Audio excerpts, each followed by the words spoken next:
People are saying that Brian Kelly came on and made a disrespectful comment about Nick Saban and Alabama. When you hear something about being disrespectful, you like to think that you're talking about the person as themselves, as a person. Are you going after who they are? Are you going after one of their players? Are you going after the program personally? Are you talking crap about who they are and everything in between? And so people are saying how disrespectful the comments were. How dare Brian Kelly say anything about this? Now, as you could see, if you're watching the video version, I have an Alabama pennant behind me.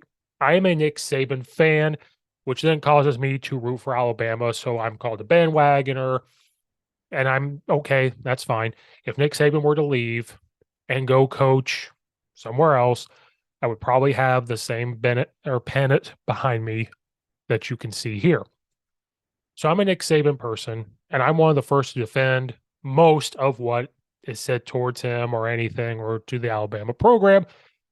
And just like how everybody hates the Patriots when they were winning, everybody hates Alabama because they were winning.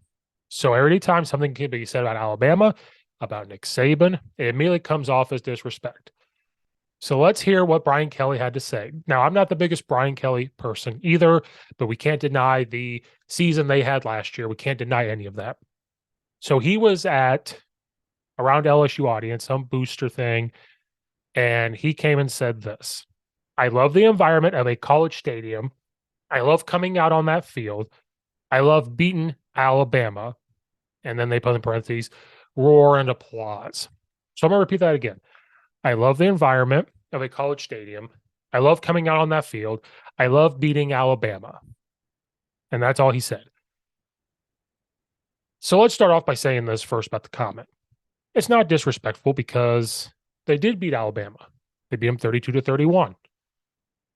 Brian Kelly, I talked about before, be careful what you wish for because he came to LSU and he said one of the things that motivated him to come to LSU was to beat Nick Saban in Alabama because he's competitive. He wants to beat them. And because they beat him while he was at Notre Dame. So they beat them this year. All he said was, I love beating Alabama.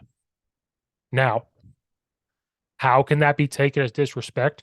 Well, you don't go after one of the best, if not the best. He is the best college football coach of all time. He's one of the best football coaches of all time. That's where people find disrespect. They find disrespect because why are you going out of your way to say those things?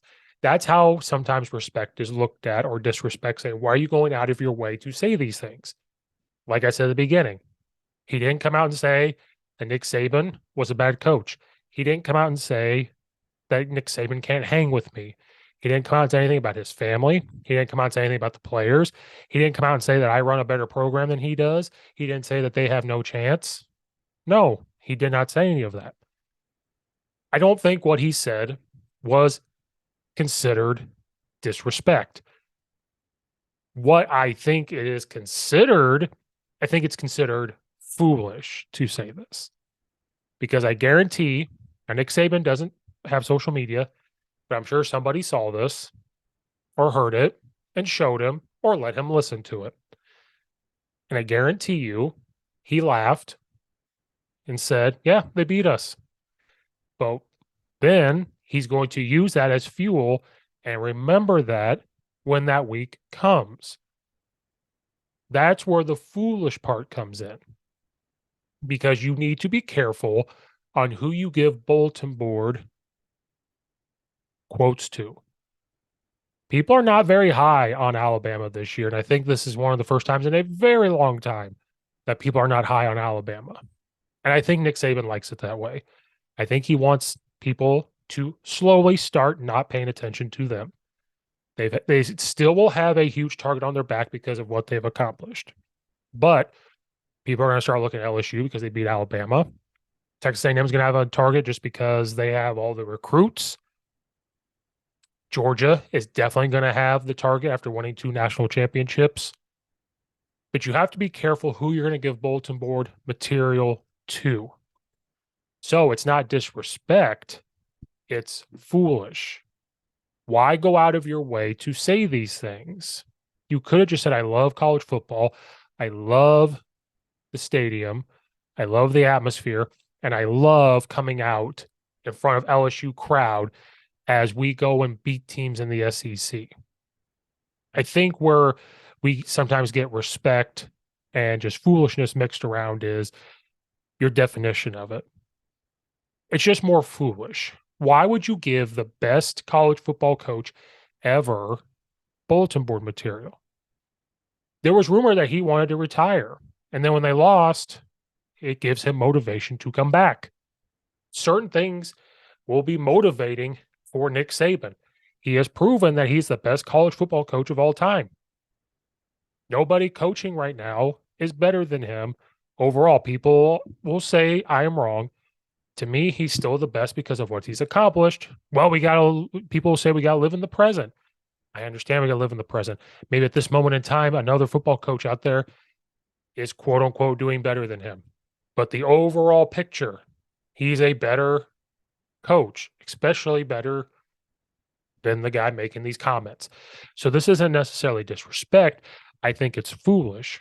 And it's just going to add bulletin board material for him for the year. He's going to love people not looking at him as much. I think he's going to love using this motivation for his Alabama football players and say, people are not disrespecting us, but people are not paying attention to us like they used to. That should get you motivated each and every week to say, famous song, remember the name. That's the type of thing Alabama is going to use and Nick Saban's going to use.